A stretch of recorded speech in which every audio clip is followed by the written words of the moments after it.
Pleasant morning, everyone. I am Maria Monica de la Cruz.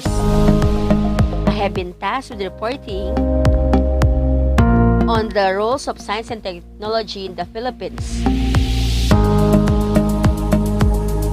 But before we get started, let's go over the following learning objectives. First, explain the meaning of science, technology, and science and technology. Second, identify and discuss the roles of science and technology in nation building and the Philippine economy. Let's have first the introduction. The advent of science and technology brought progress not only in our country but in the entire world. Its development determines to a large extent the socio-economic progress of a country. It is a well-known fact that it is directly associated with modernity and in an essential tool for rapid development and progress of a country. Before we are going to discuss what is all about the roles of science and technology in the Philippines, let's discuss first the meaning of the three terminologies. First, what is science? When we are talking about science, we are referring to the intellectual and practical activity encompassing the systematic study of the structure and behavior of the physical of natural world through observation and experimentation. That is according to Oxford Dictionary 11th edition. Science refers also to the process of exploring new knowledge methodically through observation and experimentation.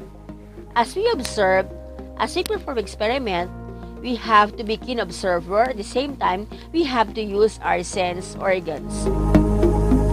Let's have now the word technology.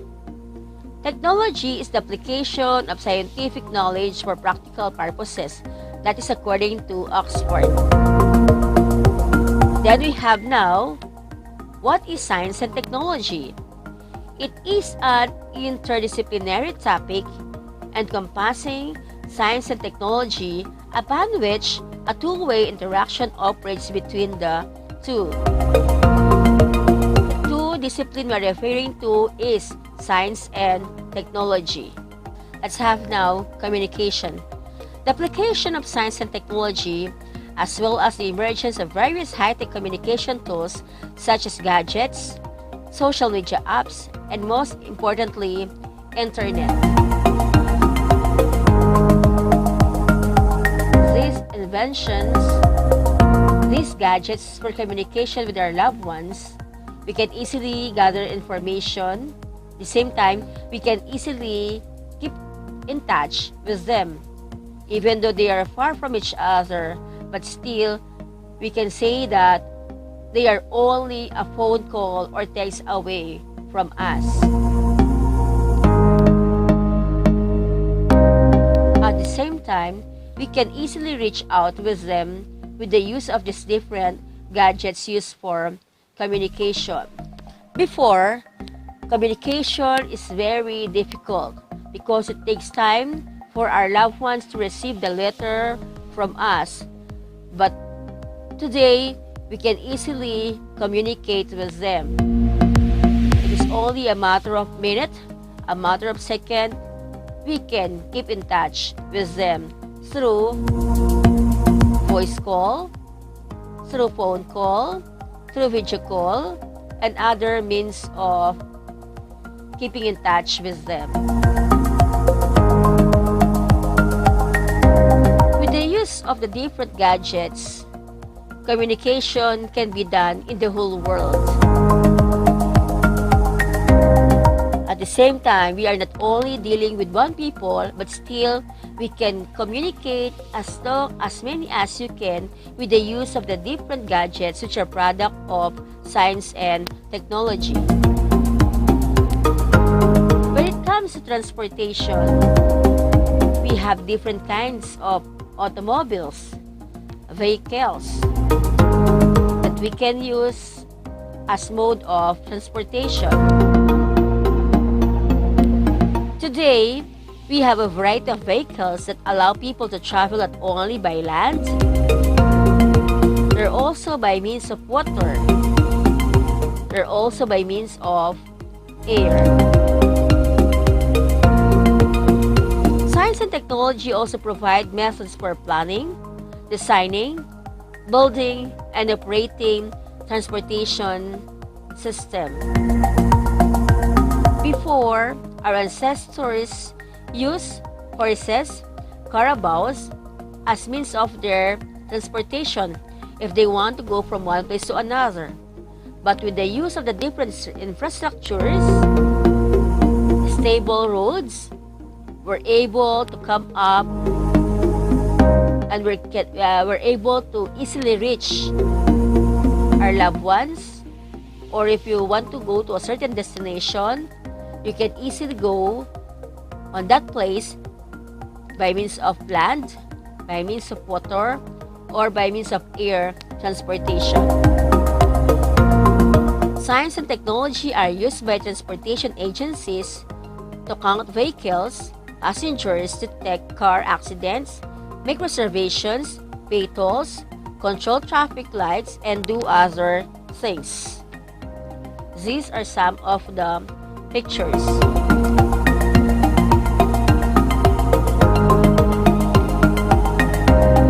We have machines. Machines used in factories and in laundry.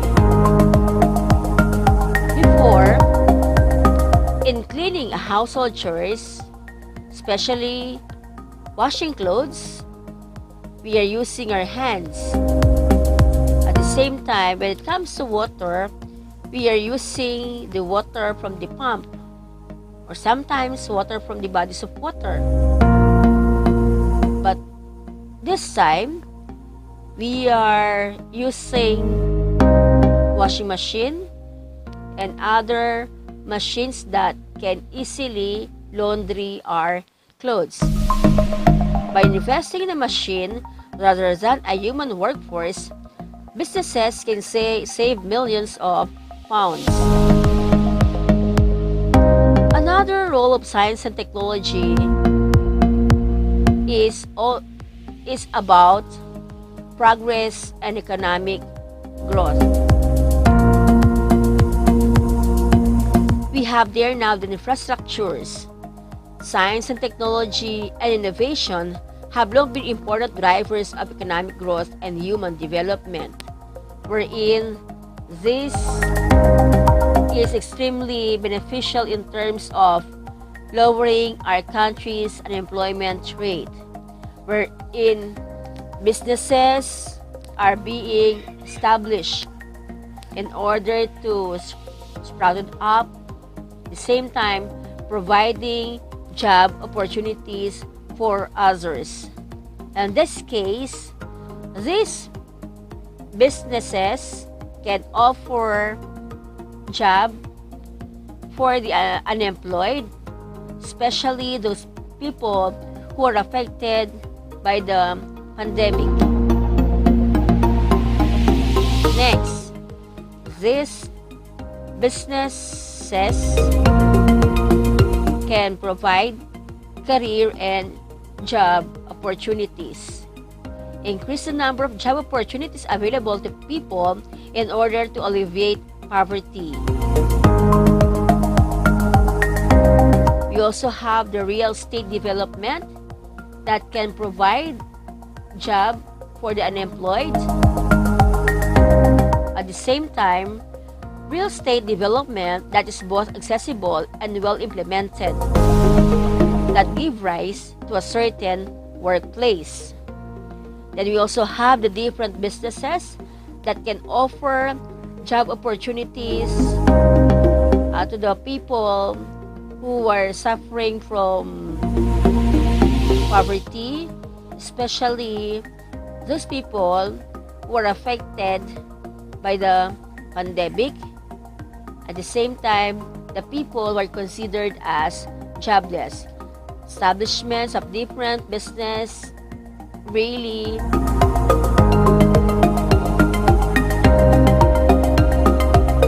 can really help us in order to alleviate poverty in our country, at the same time in order to have economic progress.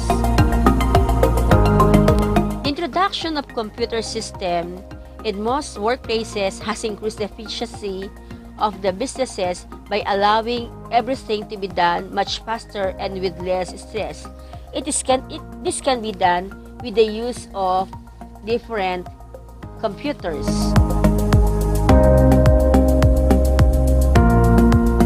Aside from that, businesses can offer online accept 20 orders 24 hours a day, 7 days a week, thanks to the internet. As you can see there's always a sale, 50% off. This can be offered online and we can access with the different products offered online, and we can accept orders anytime. We also have these food deliveries like the Grab, Food Panda, Lalamove, that ready to serve us 24/7. They can also transact with different people and communicate with other businesses all over the world. One of the important gadgets which is very essential when it comes to education is computer.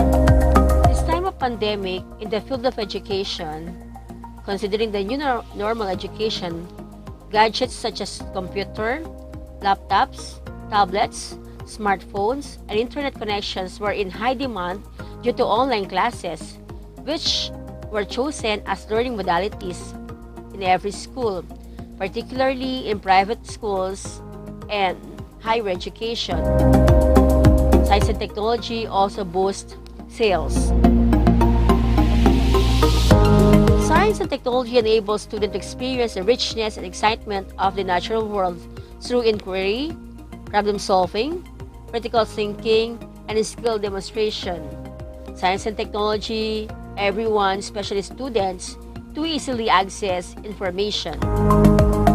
At this point, science and technology are critical in education because without the use of gadgets such as cell phones, tablets, iPods, computers, laptops, and internet, which are tools and aid in education, it will be difficult for students to learn. When it comes to agriculture, agriculture is a product of prehistorical innovation and engineering. It is critical to the economy because it meets people's basic needs such as food and raw materials. Banawe rice terraces were only one of the first engineering products created by Filipinos in the Philippines during the pre-colonial period. This system of irrigated rice terraces in the mountain of north-central Luzon, Philippines, that were created more than 2,000 years ago by the Filipino Ifugao people. At the moment, science and technology in the Philippines has yet to fully improve and develop its agricultural sector.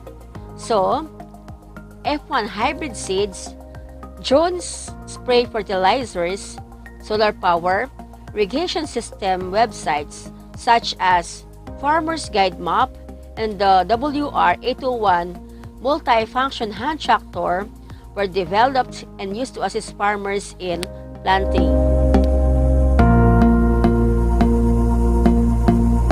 Aside from that, this will also help to increase field productivity and efficiency and increase average yield size and life expectancy.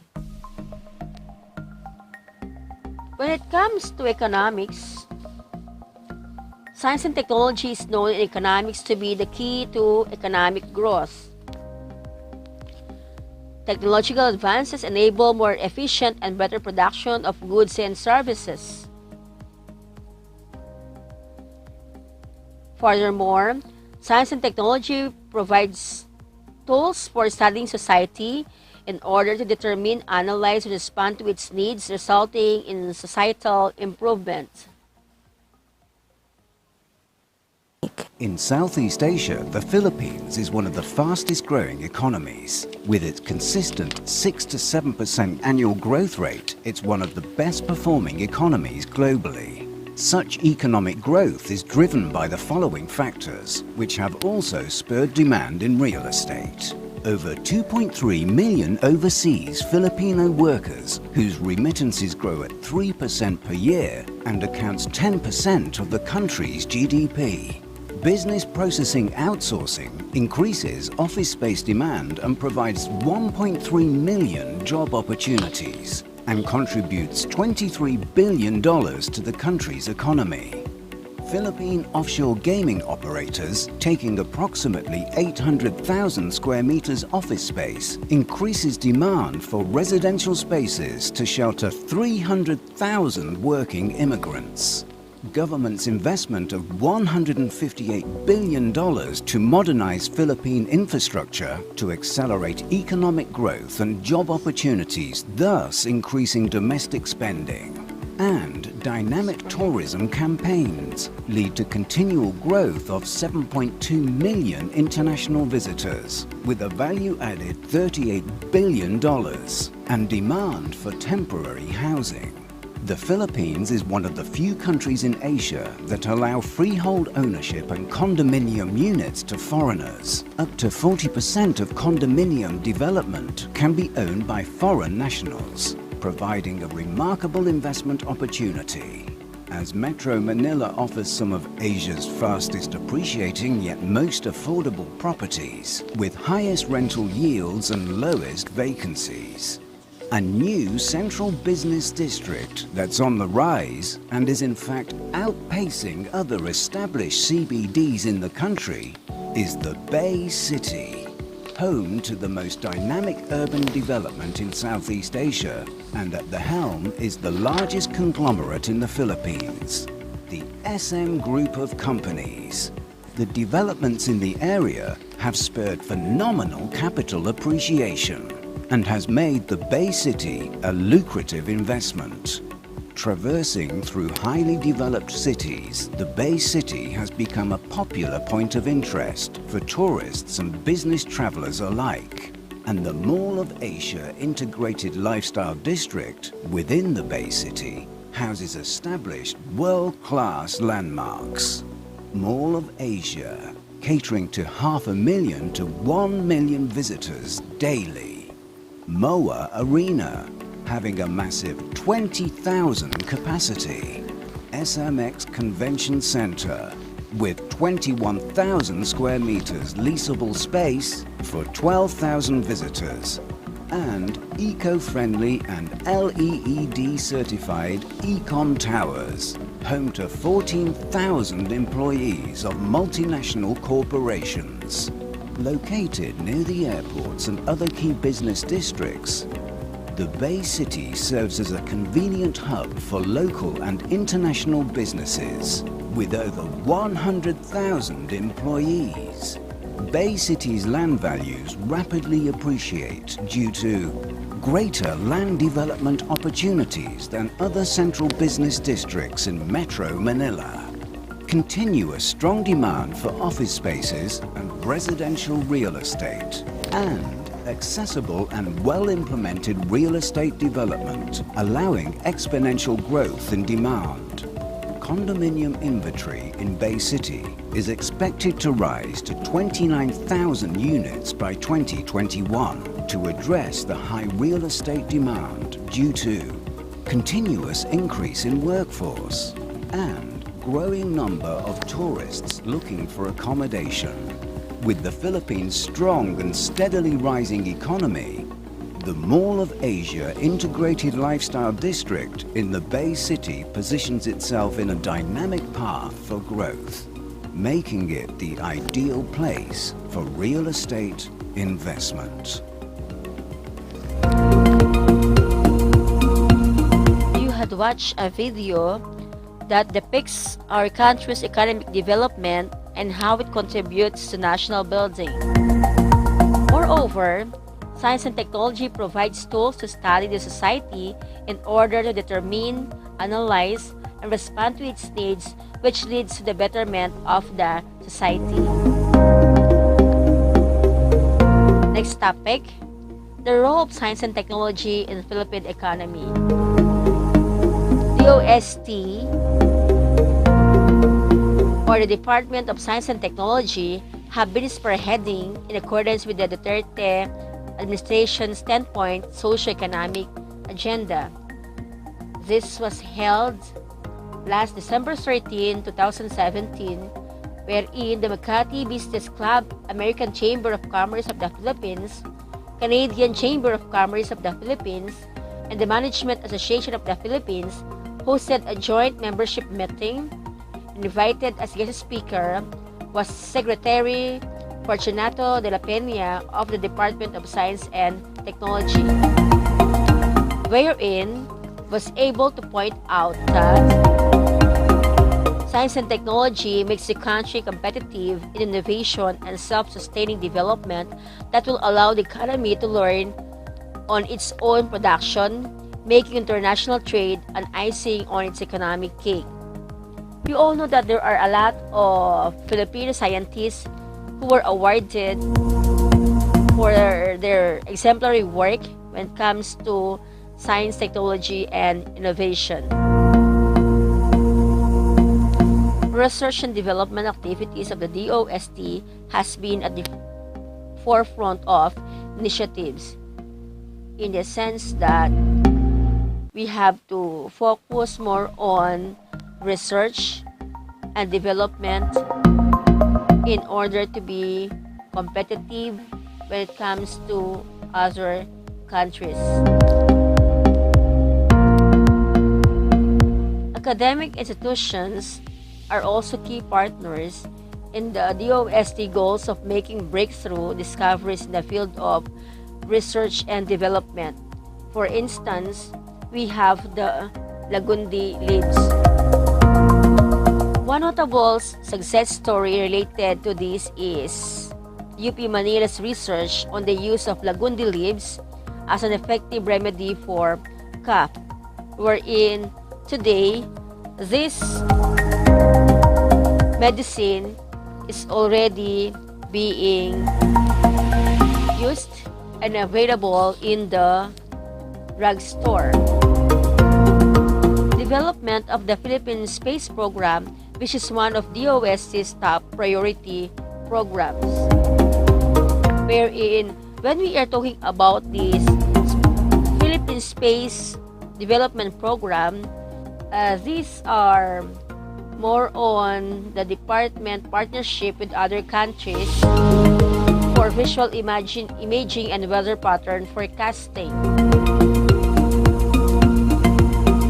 Then, you're also creating a self-sustaining food ecology and economy and becoming important now more than ever.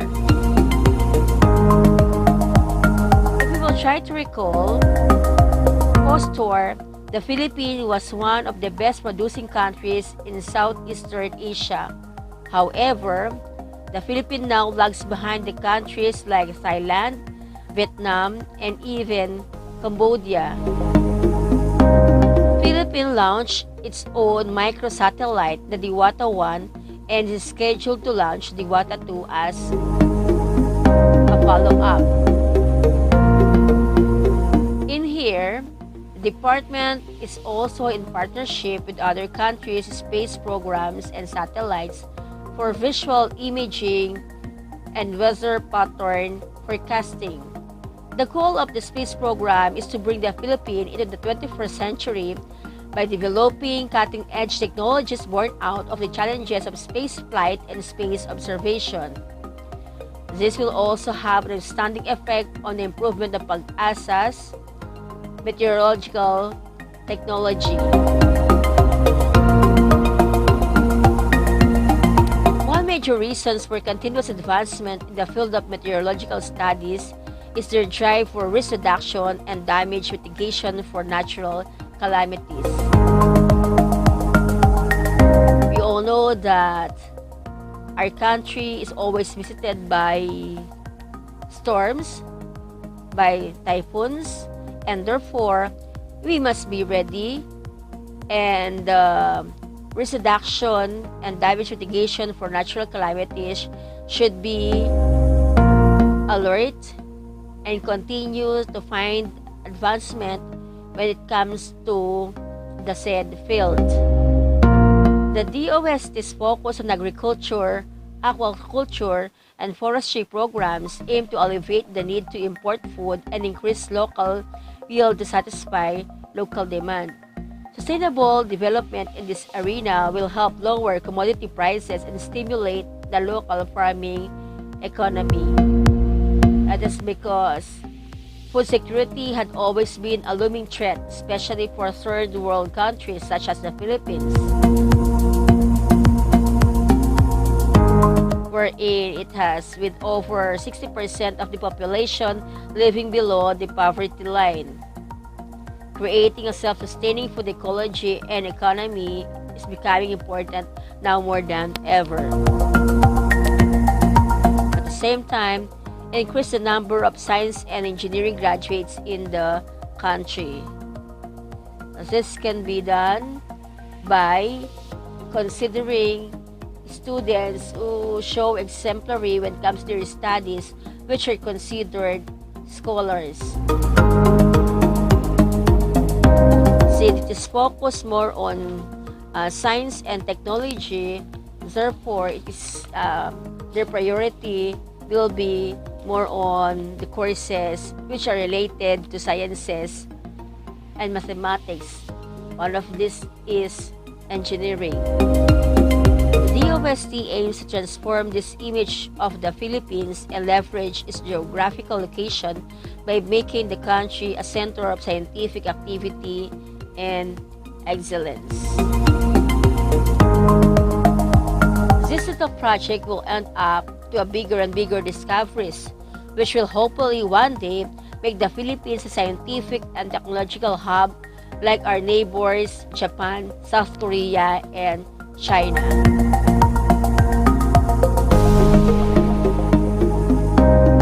Thank you very much. Again, this is Maria Monica de la Cruz, PhD Science Education student.